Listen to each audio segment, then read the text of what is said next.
experiência da escola no acesso à internet em Portugal, e que aliás é uma coisa que nos distingue relativamente de outros países europeus no panorama do ensino online, por exemplo, que nós comparamos, o peso da escola e do acesso para casa é relativamente elevado.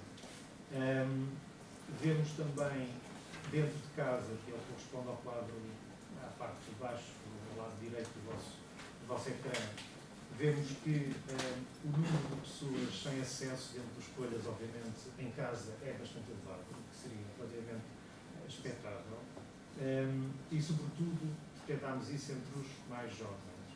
A utilização da internet no quarto também se compara, comparando também se consegue constatar, que é sobretudo maior entre os mais velhos. Portanto, entre os adolescentes que negociam uma certa autonomia e conseguem mais facilmente utilizar a internet no próprio quarto.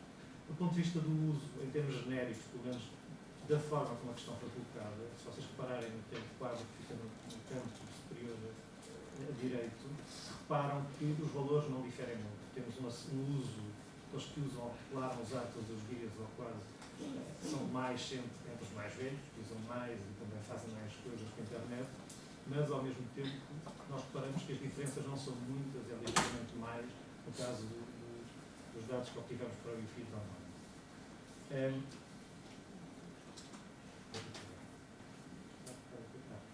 Bom, isto são competências digitais que nós também analisamos. Na verdade, este quadro, se vocês repararem, ao contrário do que esperaríamos, no acesso nós temos diferenças evidentes. No caso daquilo que nós chamaríamos competências digitais, isto são competências declaradas, nós não medimos, não observamos verdadeiramente o que é que fazem, é o que eles dizem que sabem fazer. Portanto, nesse sentido, a comparação é válida, porque a mesma questão foi feita da mesma maneira para todos. As diferenças não são particularmente evidentes, a não ser nos três últimos casos, nomeadamente o que convém destacar, diz respeito à comparação de sites para ver se a informação é verdadeira ou não. Aqueles que dentro do inquérito do Kids Online declaram, por exemplo, têm essa preocupação, é maior do que nos escolhas. E isso é um dado que me parece relevante acima lá. Porque há aqui mais, mas uma questão de tempo. Este é mais complicado de olhar, portanto, depois experiências de PowerPoint é considerado interessante ver estes dados, por sua vez são um resumo, mas em termos muito genéricos de atividades, isto é um contraste, vocês têm as idades e têm ao mesmo tempo diferentes atividades. Em termos genéricos, as atividades realizadas, à exceção daquelas colunas que estão em branco, porque de facto foram perguntas que não foram feitas, nomeadamente aquela se houve uma música, há uma preocupação, uma utilização de entretenimento relativamente elevada.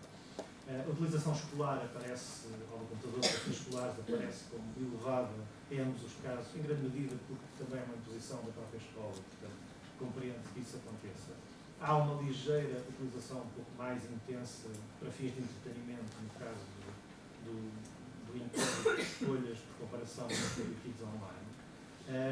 E notam-se algumas diferenças por idade, sobretudo no caso da utilização da internet como meio de comunicação, as redes sociais, o e-mail, entre os mais velhos, que tem a ver com sociabilidades juvenis e, portanto, essa é uma das principais explicações. Facilitar, mas neste momento.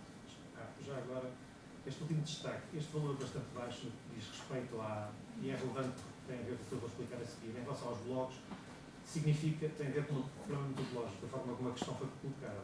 No YouTube Online, aqui perguntava-se concretamente, não era tanta participação, era se criava um blog. Portanto, o valor é muito baixo por comparação com o programa Escolhas, em que era perguntado, pelo menos nesta questão, não naquela que vamos ver a seguir, se utilizava ou se comentava um blog. Não é a mesma coisa criar um blog e mantê-lo e participar ao ler um blog. Portanto, nesse sentido de contraste, nasce aí, eu queria sublinhar isso, porque bastante que havia um desfazamento que era um bocado contraditório com o que, de alguma forma, estava a dizer.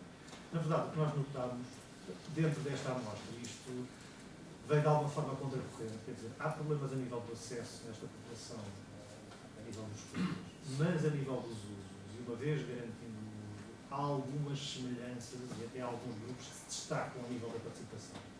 E nós encontramos um grupo que corresponde mais ou menos a 30% destes utilizadores que incluímos, do grupo mais velho, que eram utilizadores ativos de blogs.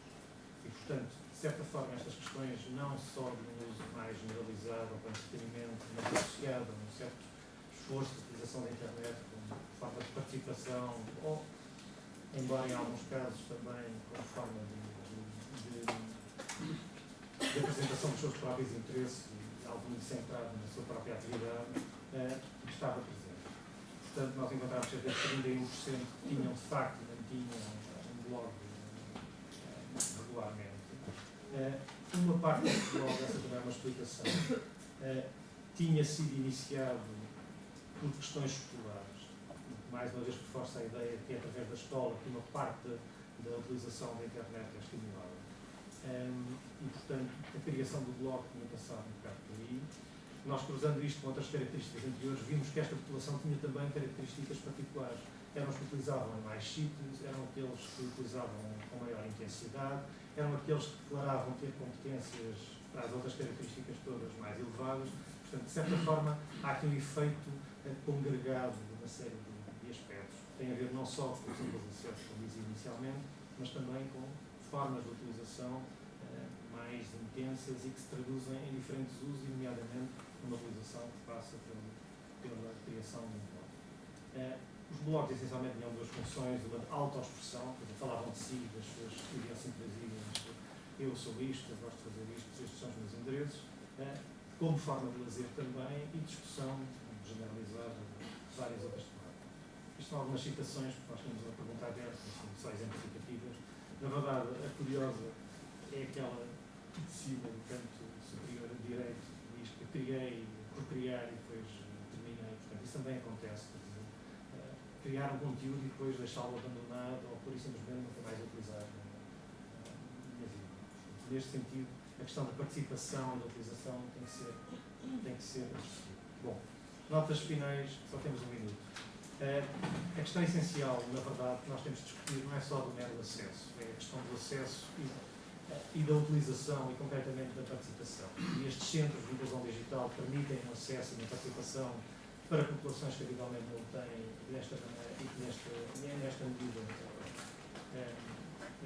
tem uma função fundamental.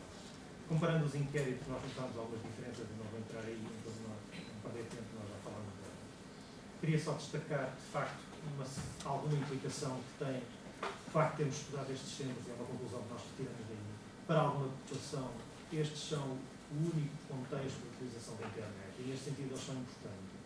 Nós observamos que os monitores desses centros têm um papel importante, mas eventualmente poderiam ser estimulados a ter um papel ainda mais interventivo, ainda mais proativo para que os utilizadores desses mesmos centros fizessem utilizações com para além do mero entretenimento, eventualmente. Essa é uma questão que nós deixamos.